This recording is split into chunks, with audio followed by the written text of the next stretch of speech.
Good evening everyone. ఈరోజు క్లాస్లో భాగంగా లైఫ్ అనే పోయం నుంచి ఒక ఎస్సే క్వశ్చన్ చూద్దాం. సో మనం ఎగ్జామినేషన్ పాయింట్ ఆఫ్ వ్యూలో లైఫ్ అనే పోయం నుంచి వచ్చిన క్వశ్చన్కి ఈ ఆన్సర్ రాస్తే సరిపోతుంది. సో ఆన్సర్ని డీటెయిల్డ్గా తెలుసుకోవడానికంటే ముందు ఒక చిన్న సజెషన్ ఏంటంటే, సో మీరు థర్డ్ సెమిస్టర్ కావచ్చు, ఫస్ట్ సెమిస్టర్, ఫిఫ్త్ సెమిస్టర్, ఈ సెమిస్టర్కి సంబంధించిన అన్ని క్లాసెస్ మీరు వినాలి అనుకుంటే సో ఈ ఛానల్ని మీరు ముందుగా సబ్స్క్రైబ్ చేసుకోండి. ఓకే, సో ఫస్ట్ మనం ఇంట్రడక్షన్ చూద్దాం. Charlotte Brontë was a famous 19th century English writer. She was born in 1816 and died in 1855. She was the eldest of the three Bronte sisters, Charlotte, Emily, and Anne. Her best-known work, Jane Eyre, was published in 1847. She wrote many novels under the pseudonym Carrabelle. So మనకి poem పేరు ఏంటంటే life, poet పేరు ఏంటంటే Charlotte బ్రాంటే. So she belongs to 19th century, 19వ శతాబ్దానికి చెందిన కవయిత్రిగా చెప్పొచ్చు. So ఎప్పుడు జన్మించిందంటే 1816లో, ఎప్పుడు చనిపోయిందంటే 1855లో. సో ముగ్గురు సిస్టర్స్ కూడా ఎవరెవరంటే చార్లెట్ బ్రాంటీ, ఎమిలీ బ్రాంటీ, అన్నే Brontë. So these three sisters contributed to English literature. ఆంగ్ల సాహిత్యంలో వీళ్ళు కూడా కొన్ని మంచి మంచి పుస్తకాలని రాయడం జరిగింది. So when it comes to Charlotte Bronte, so she wrote a famous book, Jane Eyre, which was published in 1847. ఆమె రాసిన ఒక మంచి పుస్తకం ఏంటంటే జేన్ ఐర్. అది ఎప్పుడు పబ్లిష్ అయింది అంటే 1847లో. సో మనకి చాలా పుస్తకాలు కూడా ఆమె పాపులారిటీ పొందడానికంటే ముందు ఒక సూడోనిమ్ అంటే ఏంటి అంటే ఒక మారు పేరు లేదంటే కలం పేరు, తన సొంత పేరుని వాడుకోకుండా దీన్ని ఎలా ప్రొనౌన్స్ చేయాలంటే సూడోనిమ్ అనాలి. PSEUDONYM, సూడోనిమ్ అనాలి దాన్ని. అంటే కలం పేరు కావచ్చు, మారు పేరు కావచ్చు.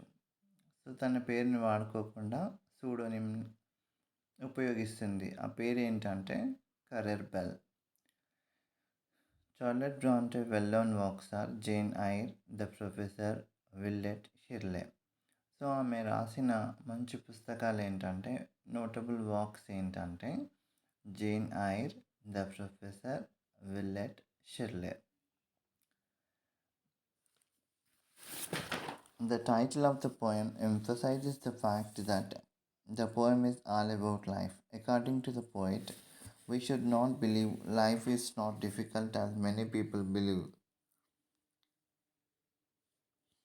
సో మనకి ఈ టైటిల్ ఆఫ్ ద పోయం అనేది చూస్తే మనకు అర్థమవుతుంది ఈ పోయం అనేది లైఫ్కి సంబంధించింది. So emphasizes the fact that the poem is all about life. According to the poet, we should not believe life is not difficult as many people believe. అంటే ఏంటి, కష్టమైంది అని అనుకోవద్దు. సో మనకి లైఫ్లో ఏంటి, మనకి we may have problems or difficulties, కానీ కష్టమైందిగా మనం భావించకూడదు.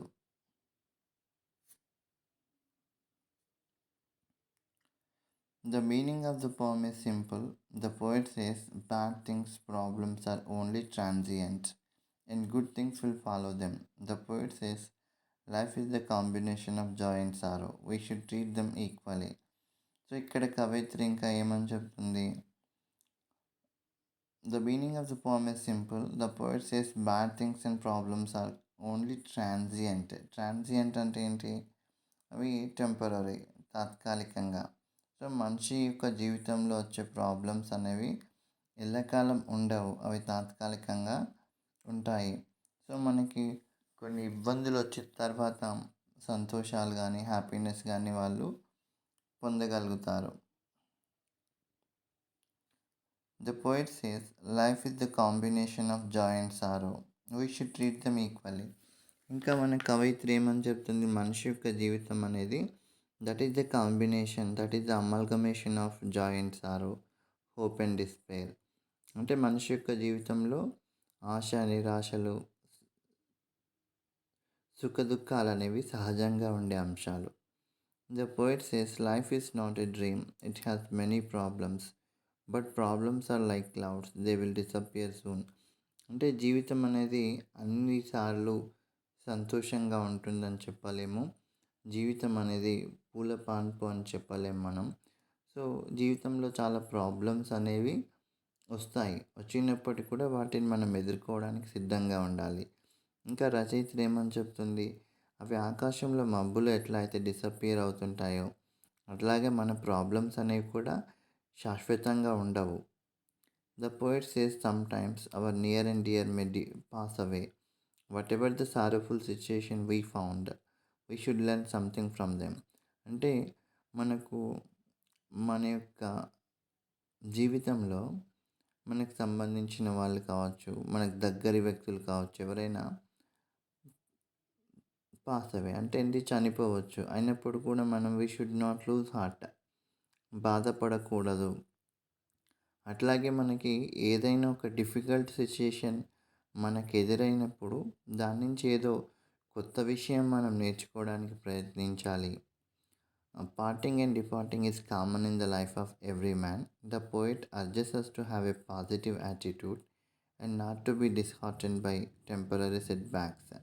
సో ఇంకా కవయిత్రి ఏమని చెప్తుంది, ప్రతి ఒక్క మనిషి జీవితంలో అంటే ఈ సొసైటీలోకి రావడం అంటే చావు పుట్టుక చావు అనేవి సహజంగా జరిగే ఫినామినన్. సో ఇంకా కవయిత్రి ఏమని చెప్తుంది, ప్రతి ఒక్కరికి పాజిటివ్ యాటిట్యూడ్ అనేది ఉండాలి, సానుకూల దృక్పథం అనేది ఉండాలి. సో ఏదైనా ప్రాబ్లం అనేది ఎదురైనప్పుడు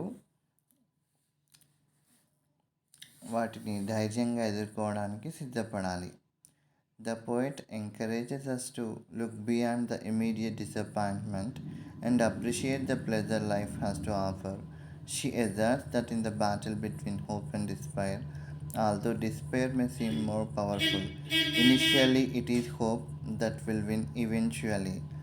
సో ఇంకా మనకి ఇక్కడ కవయిత్రి ఏమని చెప్తుందంటే, సో ఏదైనా ప్రాబ్లం ఎదురైనప్పుడు సో దాని వెంట మనకి ఒక మంచి అనేది జరుగుతుంది, దాన్ని మనం పొందడానికి ప్రయత్నించాలి. సో మనకు కొన్నిసార్లు ఇబ్బందులు అనేవి ఎదురైనప్పుడు నిరాశ అనేది డామినేట్ చేసినట్లు కనిపిస్తుంది, కానీ చివరికి మన యొక్క జీవితంలో విజయాన్ని సాధించేది ఏంటంటే మనిషి యొక్క హోప్, ఆశ. సో మనకి కన్క్లూజన్ చూద్దాం. Finally the poet says we should lead our life with a positive attitude. It tells us to be optimistic in our life, overcome our difficulties and to be victorious. రచయిత్రి ఫైనల్గా ఏమని చెప్తుందంటే, so మన యొక్క జీవితం అనేది ఒక మంచి పాజిటివ్ యాటిట్యూడ్ తోటి లీడ్ చేయాలి. సో ఒక ఆశావాద దృక్పథాన్ని మనం పెంచుకోవాలి. మన జీవితంలో మనకు ఎదురయ్యే డిఫికల్టీస్ని ఓవర్కమ్ చేయాలి, అధిగమించి విజయాన్ని సాధించే దిశగా మనం ప్రయత్నించాలి. Okay, this is all about life. So బ్రీఫ్గా ఒక 2 minutes చూద్దాం. సో పోమ్ పేరు ఏంటంటే లైఫ్. పోయిట్ పేరు చార్లెట్ బ్రాంటే, 19th centuryకి చెందిన రచయిత్రి. వాళ్ళ ముగ్గురు సిస్టర్స్ పేరు ఏంటంటే చార్లెట్, ఎమిలీ, అన్నే. ఆమె యొక్క ముఖ్యమైన రచన ఏంటంటే జేన్ ఐర్. ఎప్పుడు పబ్లిష్ అయింది, 1847లో. సో ఆమె యొక్క పెన్ నేమ్ ఏంటంటే కరర్ బెల్.